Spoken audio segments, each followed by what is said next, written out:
नमस्कार, मैं हूं रितेश कुमार गौतम और स्वागत है आपका हमारे खास कार्यक्रम जनता सरकार में, जिसमें हम बात करेंगे सत्ता के सिंहासन से लेकर जनता के सरोकार तक। साथ ही हम आपको बताएंगे प्रदेश सरकार की हर उस योजना के बारे में जिनका सीधा संबंध हरियाणा की जनता से है, जो योजनाएं प्रदेश के विकास को नई गति प्रदान करेंगी और हरियाणा की जनता का चहुमुखी विकास भी करेंगी, ताकि प्रदेश की जनता तरक्की की राह पर आगे बढ़े और हरियाणा प्रदेश निरंतर उन्नति की नई ऊंचाइयों को छूता हुआ प्रगतिशील रहे। तो अगले 30 मिनट तक बने रहिए हमारे साथ और देखते रहिए जनता सरकार।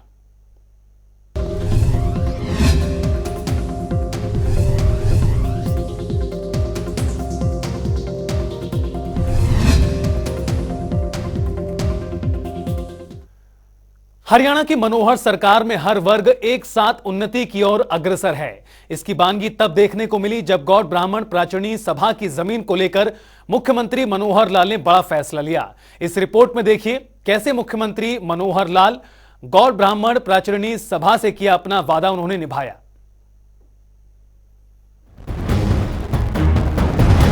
मुख्यमंत्री मनोहर लाल प्रदेश हित में हर वर्ग को साथ लेकर चलने वाले मुख्यमंत्री के तौर पर जाने जाते हैं और इस बात की बानगी तब देखने को मिली जब रोहतक नगर निगम में गौड़ ब्राह्मण प्रचारणी सभा की जमीन को लेकर मुख्यमंत्री मनोहर लाल ने बड़ा फैसला लिया।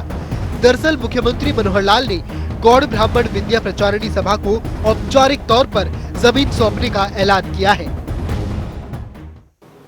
करनाल में भगवान परशुराम कुंभ के नाम से जो कार्यक्रम किया था, उस समय मैंने जो घोषणाएं की थी, उन घोषणाओं में एक घोषणा ये थी कि हम उस ज़मीन को दोबारा से और लीज पर गौड़ ब्राह्मण विद्या प्रचारणी सभा को देंगे और लीज का जो पीरियड भी है, पहले जो 33 साल का था 2008 से 2041 तक वो लीज थी वो अफेक्टिव थी, लेकिन उसको समाप्त करके अभी 2023 को जब हमने इसका दोबारा से एग्रीमेंट किया है, तो अब आगे से 33 साल के लिए उसको रिन्यू कर देंगे। अब वो फैसला करके कैबिनेट द्वारा फैसला हो गया है और उस ज़मीन के पहले तो 3 अलग अलग टुकड़े थे, उसको इकट्ठा किया गया है। बल्कि उस ज़मीन के ऊपर से जो बिजली की तारें जा रही थी, उस ज़मीन को वहाँ से निकाल कर और विद्या प्रचारणी सभा को एक अलग से उस ज़मीन का एक रेक्टेंगुलर टुकड़ा, चौरस टुकड़ा, और वो दिया गया है। एक लाभ इस प्रकार का भी ये विद्या प्रचारणी सभा को हुआ है। गौड़ ब्राह्मण विद्या प्रचारणी सभा के प्रतिनिधि मंडल ने लंबे समय से चली आ रही मांग को पूरा करने के लिए मुख्यमंत्री मनोहर लाल का आभार व्यक्त किया। इसके बाद मुख्यमंत्री मनोहर लाल ने अपने वादे को दोहराते हुए कहा कि उन्होंने हाल ही में करनाल में आयोजित भगवान परशुराम महाकुंभ में इस जमीन को नए सिरे से गौड़ ब्राह्मण विद्या प्रचारणी सभा को देने की घोषणा की थी, जिस पर अमल करते हुए मुख्यमंत्री मनोहर लाल ने कैबिनेट की बैठक में प्रस्ताव को मंजूरी देकर आज स्वीकृति पत्र और लीज दस्तावेज सभा को सौंप दिए हैं। इसके साथ ही ग्राफिक्स के जरिए जानते हैं सभा के साथ साइन हुए उस एमओयू के अहम पहलुओं को। हरियाणा सरकार और गौड़ ब्राह्मण विद्या प्रचारणी सभा के बीच साइन हुआ एमओयू। हरियाणा सरकार ने सभा को औपचारिक तौर पर सौंपी जमीन। मुख्यमंत्री मनोहर लाल की मौजूदगी में सौंपे गए जमीन के दस्तावेज। एमओयू साइन करने के बाद मुख्यमंत्री मनोहर लाल का बड़ा बयान। परशुराम सम्मेलन के दौरान दोबारा की गई थी जमीन देने की घोषणा। एमओयू के अनुसार साल 2056 तक लीज पर दे दी गई है जमीन। 3 भूखंडों को मिलाकर एक चौरस जमीन का टुकड़ा सभा को दिया गया। एमओयू के मुताबिक सभा को कुल 15.37 एकड़ जमीन सौंपी गई है। गौड़ ब्राह्मण शिक्षा सभा को 5 साल के दौरान जमीन पर निर्माण कराना होगा। साइन करके दोनों का एग्रीमेंट एक्सचेंज किया गया है और आज से अभी ये इफेक्टिव हो गया लीज एग्रीमेंट। विधिवत अब जमीन जो है विद्या प्रचारणी सभा को, गौड़ ब्राह्मण विद्या प्रचारणी सभा को ये हैंडओवर हो जाएगी और आगे के लिए सभा जो है उस पर एजुकेशन पर्पस के लिए जो भी भवन आदि बनाना होगा 5 साल का समय पहली यानी चरण में उनको परमिट किया गया है, जो पहले कभी उस समय 2 साल होता था, अब 5 साल किया है। और 5 साल के बाद भी अगर नहीं बना पाएंगे तो आगे 5 साल के लिए फिर से रिन्यूएबल होगा। ये लीज मनी टोटल 15.37 एकड़ है और 2 लाख रुपए वार्षिक इसका जो लीज अमाउंट है वो रखा गया है। हर वर्ष एनुअली 5% इसमें इंक्रीज ये होगा। इस बैठक में मुख्यमंत्री ने अपने वादे को निभाया है और न सिर्फ एक बल्कि भगवान परशुराम महाकुंभ के दौरान की गई घोषणाओं में से अधिकांश को पूरा कर लिया गया है। इनमें भगवान परशुराम के नाम पर एक विशेष स्मारक डाक टिकट जारी करना, कैथल में निर्माणाधीन मेडिकल कॉलेज का नाम भगवान परशुराम के नाम पर करना और परशुराम जयंती पर राजपत्रित अवकाश की घोषणा करना शामिल है। ये सभी काम मुख्यमंत्री मनोहर लाल ने कर दिखाए हैं। इसके अलावा पुजारी पुरोहित कल्याण बोर्ड की स्थापना का काम भी जारी है, जिसे जल्द ही पूरा कर लिया जाएगा।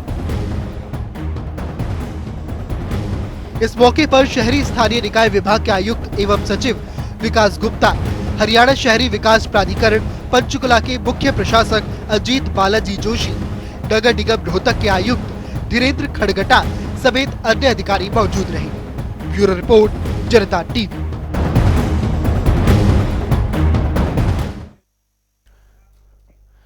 मुख्यमंत्री मनोहर लाल के नेतृत्व में श्रीमद् भगवत गीता का उपदेश हरियाणा ही नहीं बल्कि समूचे विश्व में फैल रहा है और इस कड़ी में स्वामी ज्ञानानंद जी महाराज के जन्म दिवस पर राधा जागरण का आयोजन किया गया, जिसमें मुख्यमंत्री मनोहर लाल ने विशेष अतिथि के तौर पर शिरकत की।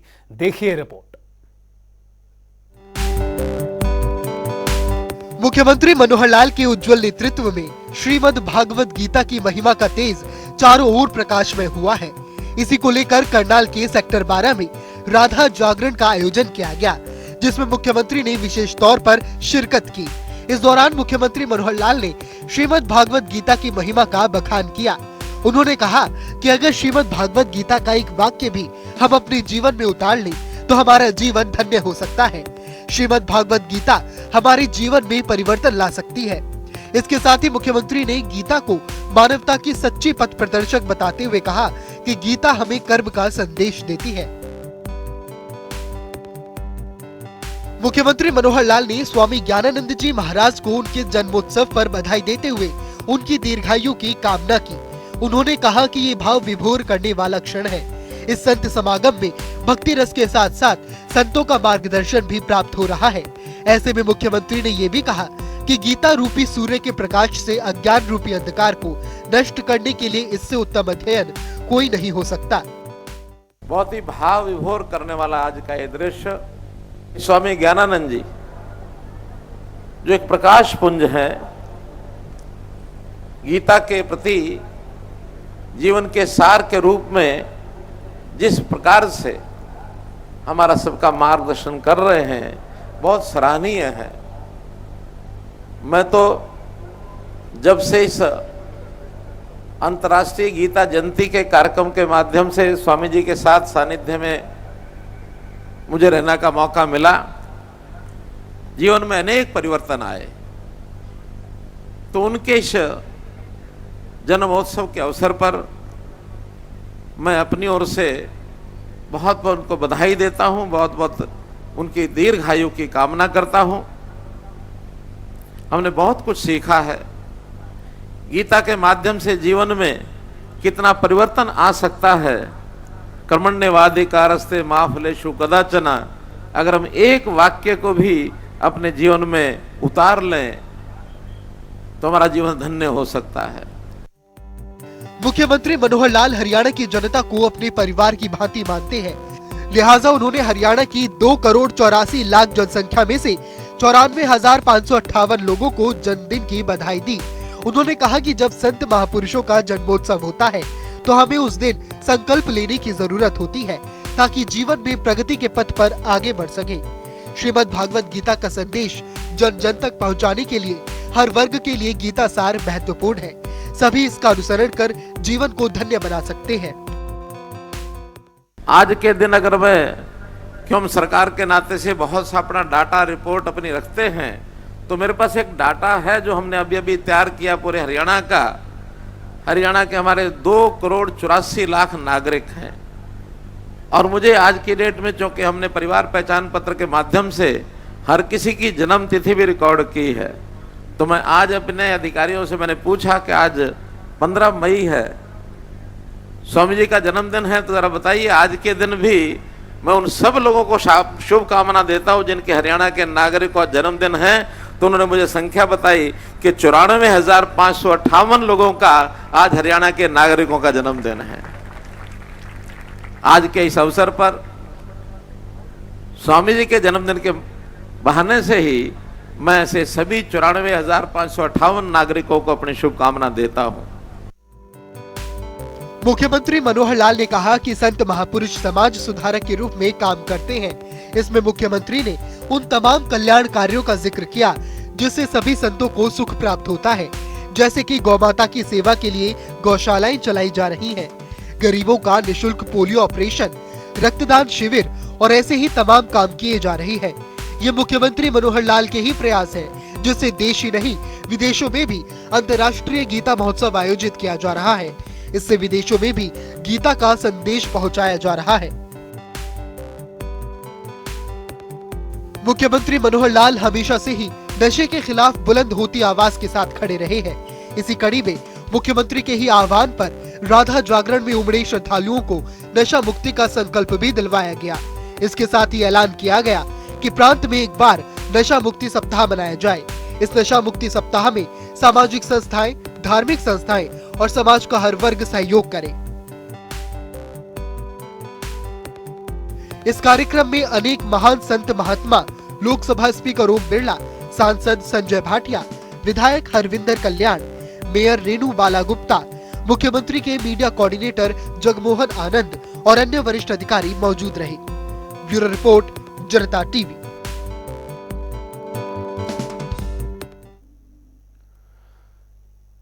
हरियाणा के मुख्यमंत्री मनोहर लाल प्रदेश की जनता को खुशियों से भरी सौगात देते रहते हैं, और इस कड़ी में मुख्यमंत्री ने पेंशन धारकों की पेंशन और सहायता राशि में इजाफा किया है। आइए ग्राफिक्स के जरिए जानते हैं उन तमाम पेंशन और सहायता राशियों के बारे में जिसमें मुख्यमंत्री की ओर से बढ़ोतरी की गई।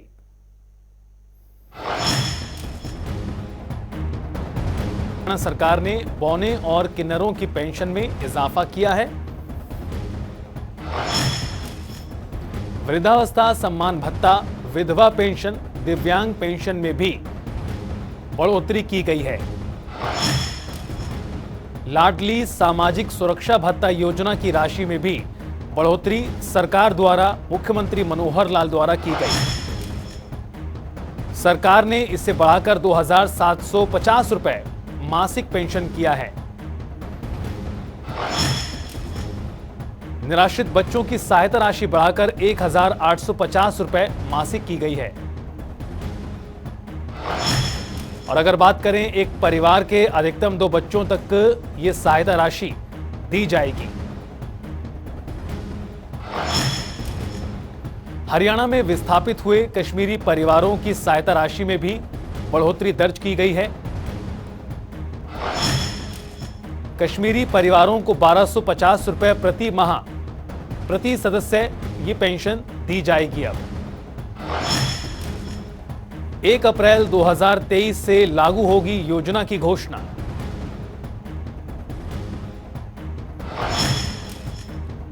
भत्ता प्राप्त करने के लिए हरियाणा का आदिवासी होना अनिवार्य है। इस योजना के तहत कम से कम 18 वर्ष होनी चाहिए भत्ता प्राप्त करने की आयु।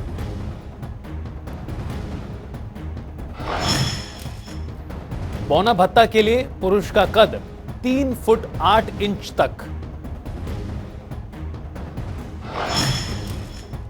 बौना भत्ता के लिए महिला का कद 3 फुट 3 इंच या फिर इससे कम,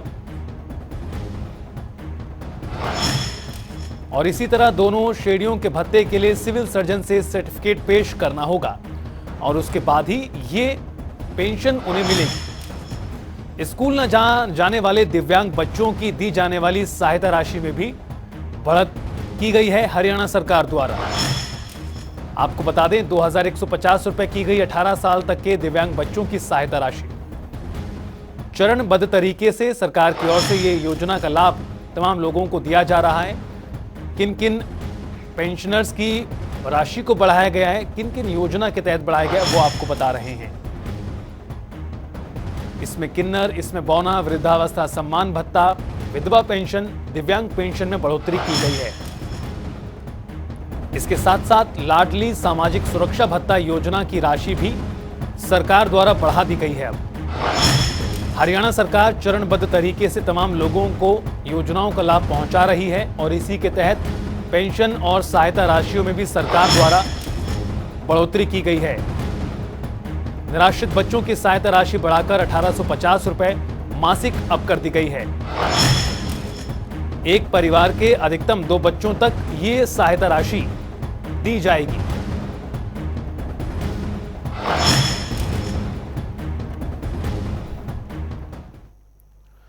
बुलेटिन में आगे बढ़ते हैं, जहां शिक्षा के जगत में मुख्यमंत्री मनोहर लाल के प्रयास लगातार रंग ला रहे हैं और जिसको लेकर हरियाणा की बेटी नेत्रहीन छात्रा गगनजोत कौर को उनके उम्दा प्रदर्शन पर ट्वीट कर बधाई दी। देखिए,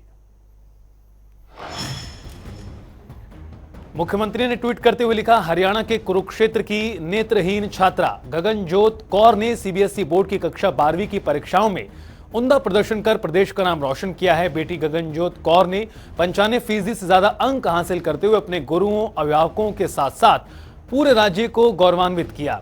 10वीं कक्षा में भी टॉपर रहीं गगनजोत अपने कौशल और परिश्रम के चलते अन्य विद्यार्थियों के लिए प्रेरणा बन गई हैं। बेटिया को जीवन के प्रत्येक पड़ाव में कामयाबी हासिल हो, मुख्यमंत्री द्वारा यह कामना की गई। इसके अलावा मुख्यमंत्री ने 10वीं पास करने वाले सभी छात्रों को भी बधाई दी। देखिए, 10वीं का परिणाम घोषित हुआ, मुख्यमंत्री द्वारा बधाई दी गई। तमाम छात्रों को 10वीं पास करने वाले सभी बच्चों को बधाई दी। हरियाणा विद्यालय शिक्षा बोर्ड द्वारा आयोजित इन परीक्षाओं में हर बच्चे ने पूरी लगन से मेहनत की होगी और उसका परिणाम भी मिला होगा। आप आगे भी पढ़ाई पर ध्यान दें और ज्ञान व नाम कमाएं। मुख्यमंत्री ने अपने ट्वीट में आगे लिखा है, अपने माता पिता एवं गुरुओं की अपेक्षाओं पर खरा उतरते हुए अपने उज्जवल भविष्य का निर्माण करें।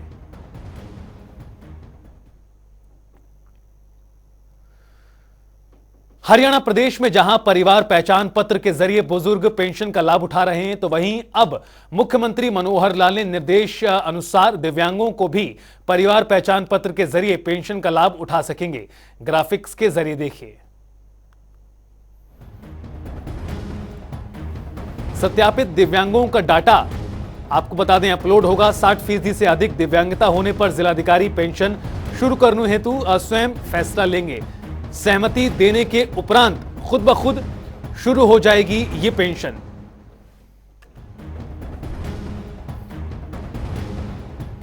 परिवार पहचान पत्र के माध्यम से स्वतः ही अब दिव्यांगों को भी पेंशन का लाभ मिलना शुरू हो जाएगा। खुद ब खुद राशि अकाउंट में आएगी।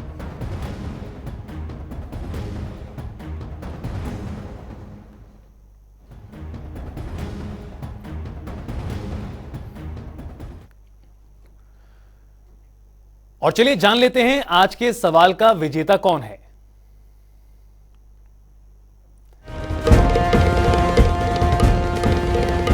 तो बात अब आज के विजेता की। जैसा कि आप जानते हैं, हर रोज एक नया सवाल पूछते हैं, सही जवाब देने वाले के नाम और तस्वीर अपने टेलीविजन स्क्रीन पर दिखाते हैं, साथ ही उसको उपहार भी देते हैं। तो चलिए अब जान लेते हैं कि कल का हमारा सवाल क्या था और कौन है इसका विजेता। कल का हमारा सवाल था, हरियाणा में जल जीवन मिशन योजना की शुरुआत कब हुई थी? इसका सही जवाब है डी, 15 अगस्त 2019। ढेरों जवाब आए, लेकिन आज के हमारे विजेता हैं गुरुग्राम से आदित्य शर्मा। आदित्य, आपको बहुत बहुत बधाई।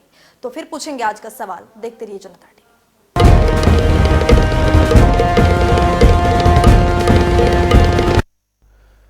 और अब वक्त हो गया है आज की मुलाकात का। आज की मुलाकात में हम हर दिन नए शख्सियत से आपको रूबरू कराते हैं और उनके कार्य प्रणाली पर बारीकी से नजर डालते हैं और जानते हैं वो तमाम योजनाएं जो बनी हैं हरियाणा की जनता के लिए। तो ऐसी ही शख्सियत से जनता टीवी ने खास बातचीत की और इनका नाम है डॉक्टर विद्यासागर बंसल, जो कि सिरसा के पशुपालन विभाग के उप निदेशक के पद पर काबिज हैं। सुनिए।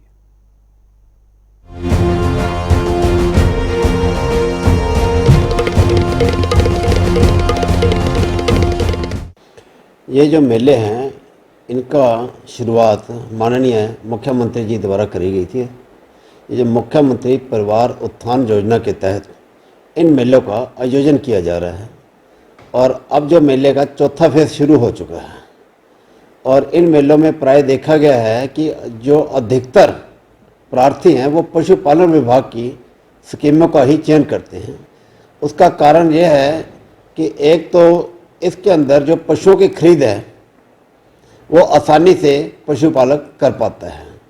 दूसरा, उसको इसके लिए जो बेसिक ज्ञान चाहिए वो प्रार्थी को पहले ही इन चीज़ों का ज्ञान होता है, क्योंकि वो ग्रामीण परिवेश से आए होते हैं या शहरी परिवेश से आए होते हैं। उन्होंने देखा होता है कि गाय भैंस या भेड़ बकरी के लिए किन किन चीज़ों की आवश्यकता है, उनकी सेवा कैसे करनी होती है, उनको कहाँ से लेकर आएंगे और उनके जो दूध वगैरह को कहाँ बेचा जाएगा, इसलिए उनको इन चीज़ों की दिक्कत नहीं आती।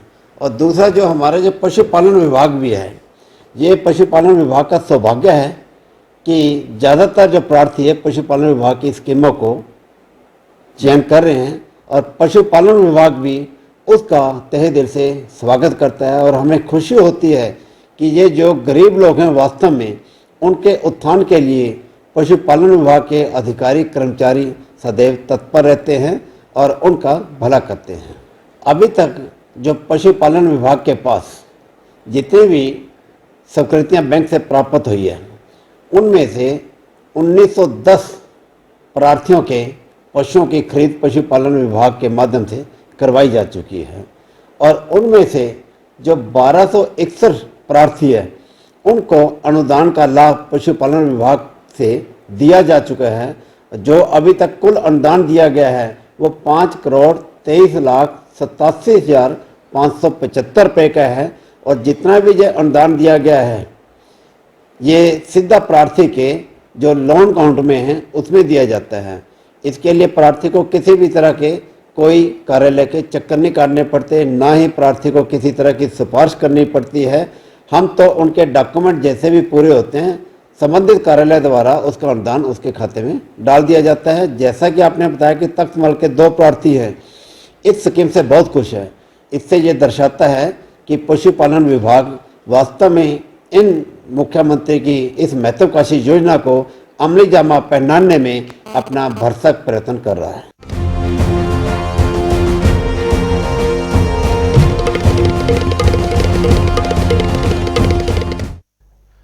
और चलिए अब आपको बताते हैं कि आज का सवाल क्या है।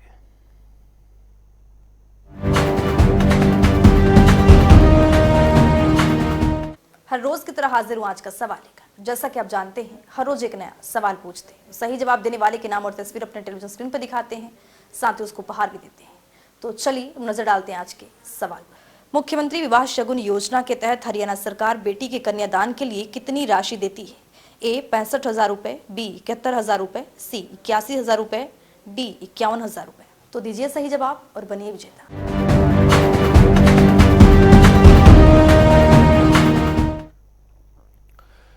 तो इस खास कार्यक्रम के जरिए हमारा मुख्य उद्देश्य हरियाणा सरकार की कल्याणकारी योजनाओं की जानकारी और उसका लाभ प्रदेश के हर नागरिक तक पहुंचाना है, क्योंकि जब प्रदेश का हर नागरिक समृद्ध और खुशहाल होगा तभी प्रदेश विकास के पथ पर आगे बढ़ेगा।